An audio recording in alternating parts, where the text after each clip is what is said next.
इस वार्ता को आरंभ करें।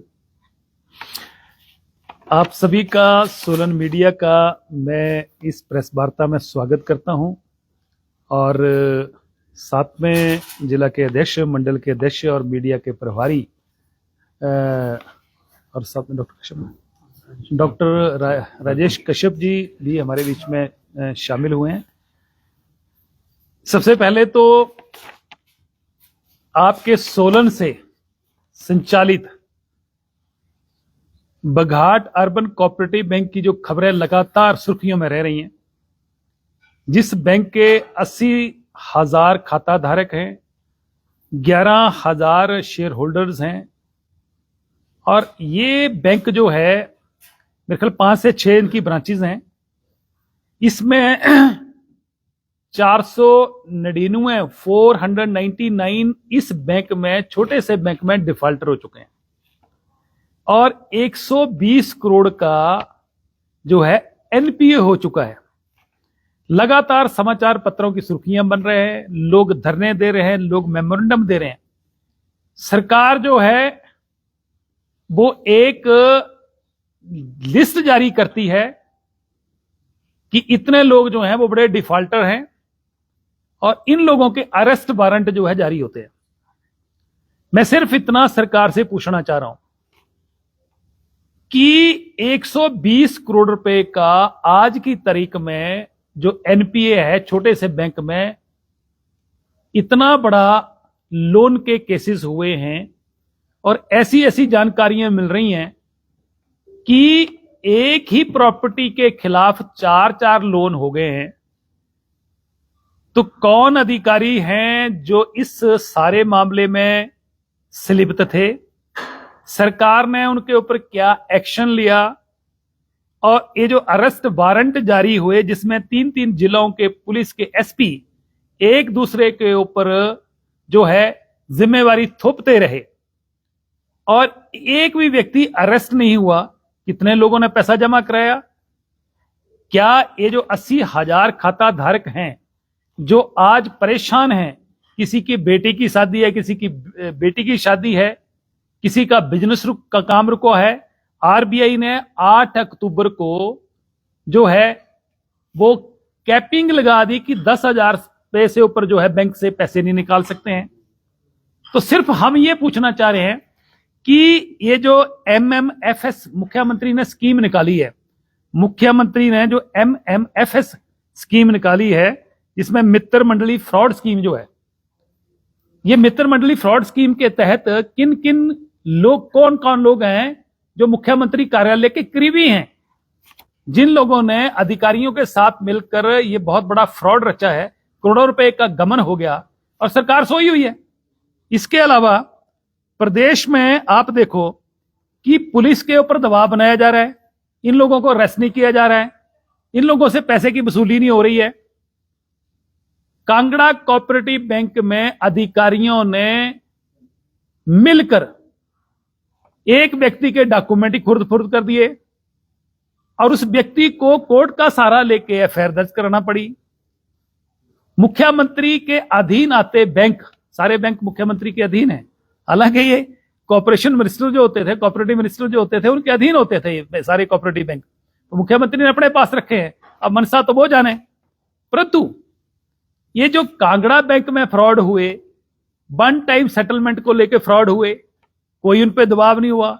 कई ऑडियो जारी हो गई कि 1 टाइम सेटलमेंट के जो हैं वो जो है पैसे लिए गए। किस तरीके से कांगड़ा कोऑपरेटिव बैंक जो है उसके माध्यम से महिला मंडलों को पैसे वितरित किए गए। कानून नाम की कोई चीज नहीं रही है, कोई रूल रेगुलेशन की कोई इस सरकार में चीज नहीं रही है। मैं सिर्फ इतना कहना चाहता हूं कि पुलिस को मुख्यमंत्री कार्यालय का दबाव है, अधिकारी जो है कोऑपरेटिव विभाग के, उनके ऊपर दबाव है कि ये जो डिफॉल्टर हैं, जिन लोगों ने बैंक के अधिकारियों के साथ मिलकर बहुत बड़ी फ्रॉड की रचना रची है, ये लोग सरकार का दबाव, प्रेशर बना के अपने आप को बचाने की कोशिश कर रहे हैं। इसका मतलब कि सरकार जो है, ये जो फ्रॉड करने वाले लोग हैं, इनका संरक्षण कर रही है। और जो आम पब्लिक है 80,000 जो इसके जो हैं खाता धारक हैं, उन लोगों को सरकार जो है फ्रॉड लोगों को संरक्षण देके उन लोगों के साथ धोखा कर रही है। मैं सिर्फ इतना कहना चाहता हूं कि विपक्ष में होने के नाते, भारतीय जनता पार्टी के नाते, हम उन लोगों के साथ हैं जिनके साथ फ्रॉड हुआ है, और सरकार इस पे कोई प्रॉम्प्ट एक्शन नहीं लेती है। लोगों ने मुझे, सोलन के लोगों ने, काफी लोगों ने अप्रोच करा ताकि मुझे आज सोलन में प्रेस कॉन्फ्रेंस करना पड़ रही है कि हमारे साथ बहुत बड़ा धोखा हुआ, हम बैंक से पैसे नहीं निकाल पा रहे, जिन लोगों ने फ्रॉड किया उनको सरकार जो संरक्षण दे रही है। इसलिए अगर ये सरकार जल्दी इसके ऊपर कोई कार्रवाई नहीं करती है तो आने वाले कुछ दिनों में हम लोगों की शिकायत को लेकर केंद्र में देश के यशस्वी हमारे जो होम मिनिस्टर हैं और जिनके पास कॉर्पोरेशन डिपार्टमेंट भी है, उनके पास उनकी शिकायत लेके जाएंगे ताकि सेंटर की एजेंसियां इसका जो है वो जांच करें, क्योंकि हिमाचल की जांच की एजेंसियां जो है, हिमाचल की जो एजेंसियां हैं, उनसे तो प्रदेश के लोगों को कोई उम्मीद नहीं है। इसलिए हम लोगों को मजबूरन पब्लिक इंटरेस्ट में केंद्र सरकार के पास आदरणीय होम मिनिस्टर जी के साथ इसकी चर्चा करना पड़ेगी, और जल्दी हम लोग समय लेने वाले हैं। अगर सरकार इसको प्रॉम्प्ट एक्शन नहीं लेती है तो हम इसको केंद्र के पास लेके जाएंगे और केंद्र की एजेंसियां लोगों के साथ जो है जस्टिस करें ताकि उन लोगों को न्याय मिल सके। मैं तो इतना कहना चाहता हूं। आप कोई पूछना चाहते हैं तो आपका स्वागत है। जी, पहले मामला हमारा कोऑपरेटिव बैंक का है, काफी बड़ा मतलब था जिसमें बोर्ड को बंद करना पड़ा और वो बगाड़ बैंक का भी आ रहा। हालांकि अब विवाद उप मुख्यमंत्री के पास है, तो कहीं लग रहा है कि मुख्यमंत्री कार्यालय और उप मुख्यमंत्री कार्यालय के बीच में कोई तनातनी हो जिसके कारण कोऑपरेटिव को जो डिपार्टमेंट है उससे संबंधित उसको कमजोर किया जा रहा है। देखिए, विभाग तो, कॉर्पोरेशन डिपार्टमेंट तो उप मुख्यमंत्री के पास है, परंतु कंट्रोल मुख्यमंत्री के पास है। ये बैंक्स जो हैं जानबूझ के मुख्यमंत्री ने अपने पास रखे थे, क्योंकि ये जो मैंने कहा कि MMFS मित्र मंडली फ्रॉड स्कीम जो है, इसको इंप्लीमेंट करना था। और जहां तक तालमेल की बात कही तो सूचनाएं तो ये भी हैं कि मुख्यमंत्री कार्यालय जो है वहां से अपने ही मंत्री नंबर जो अगले हैं उनके खिलाफ विजिलेंस की जांच की इंक्वायरियां जो हैं वो आदेश कर दिए गए। अंदर की बात है, बीच में इनकी काफी तनतनी हुई और यहां तक कि मंत्रियों ने, सीनियर मंत्रियों ने रिजाइन करने की भी धमकी दे दी है। खैर, उनका मामला है। मैं तो कहता हूं कि ये मुख्यमंत्री कई बार आरोप लगाते हैं कि ये भाजपा 5 गुटों में बंटी है, तो मुझे लग रहा है यहां तो कैलकुलेटर लेना पड़ेगा कि कांग्रेस कितने गुटों में बंटी है।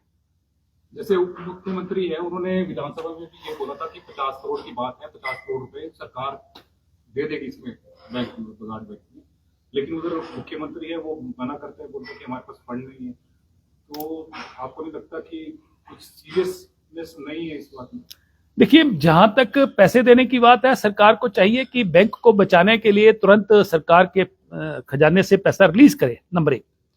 नंबर 2, फाइनेंस विभाग तो मुख्यमंत्री के पास है, ये बैंक्स भी मुख्यमंत्री के पास है। मुख्यमंत्री को चाहिए कि इसके ऊपर जो है तुरंत इसके ऊपर एक्शन लें और बैंक को बचाएं, और जो फ्रॉड लोग हैं जिन्होंने इस बैंक के साथ, अधिकारियों के साथ मिलकर फ्रॉड किया है, उन अधिकारियों के ऊपर भी और फ्रॉड करने वालों के भी ऊपर जो है तुरंत जो है कानूनी कार्रवाई करके उनको जो है सलाखों के पीछे भेजा जाना चाहिए। सर, आपने आरोप लगाया कि जिन लोगों के ARCS की अदालत से गिरफ्तारी वारंट को जारी हो और जिन लोगों को गिरफ्तार नहीं किया गया उनको सरकार का संरक्षण। अगर सरकार ये कहती है कि 4 करोड़ रुपया जिसने देनदारी देनी है और 2 लाख रुपया, 4 लाख रुपया ऊंट के मुंह में जीरे के बराबर कहीं जमा करा देता है, तो उनकी अरेस्ट वारंट रुक जाते हैं। जब तक सरकार सख्त एक्शन नहीं लेगी, ऐसा फ्रॉड करने वालों के ऊपर सख्त कार्रवाई नहीं करेगी, तब तक ऐसी चीजें बंद नहीं होगी। इस सरकार में, जब से सरकार बनी है, एक के बाद एक फ्रॉड हुआ है। अगर मैं फ्रॉड की, घपलों की लिस्ट जारी करूं तो मुझे लग रहा मेरी शाम डल जाएगी। प्रदेश की जनता जानती है कि क्या क्या फ्रॉड हुए हैं, किस तरह से पावर कारपोरेशन में फ्रॉड हुए हैं, किस तरीके से बैंकों में फ्रॉड हुए हैं, किस तरीके से जमीनें ये तो सरकार जो है ये तो खुद प्रॉपर्टी डीलर का काम कर रही है। जगह जगह जमीनें खरीदने के लोग इनके निकले हुए जो सरकार में बैठे हैं, ढूंढ रहे हैं जगह जगह कि कहीं सरकार मतलब कोई जमीन मिल जाए, जमीन खरीदते हैं। तो इस सरकार का बहुत बुरा हाल है, उसमें मैं जाना नहीं चाहता हूं। आज तो विषय ये है कि ये जो 80,000 लोगों के साथ धोखा हुआ है हम उन लोगों के साथ खड़े हैं। और इस बैंक की अगर बात करें तो बैंक में बोर्ड ऑफ डायरेक्टर्स है, उसमें बीजेपी के नेता भी शामिल है और वो यानी जुक्ति साधे हुए वो अभी तक उन्होंने एक भी लफ्ज इस बारे में नहीं किया। आपको नहीं लगता कि जो बीजेपी के कुछ लीडर्स हैं जो बोर्ड ऑफ डायरेक्टर्स में उनको भी आगे आना चाहिए था, उनको भी दिखना चाहिए था कि 80,000 खाताधारक है? देखिए, मैं आज प्रेस कॉन्फ्रेंस कर रहा हूं, मैं भारतीय जनता पार्टी का वरिष्ठ प्रवक्ता हूं और आज प्रवक्ता के नाते मैं जो बोल रहा हूं वो पार्टी बोल रही है। इसलिए भारतीय जनता पार्टी जो 80,000 खाता धारक हैं उनके साथ हैं, डिफॉल्टर जो हैं कोई भी हैं उनके खिलाफ हैं और सरकार की कार्य प्रणाली पर प्रश्न चिन्ह खड़ा है कि सरकार के संरक्षण में डिफॉल्टर लोगों को बचाया जा रहा है।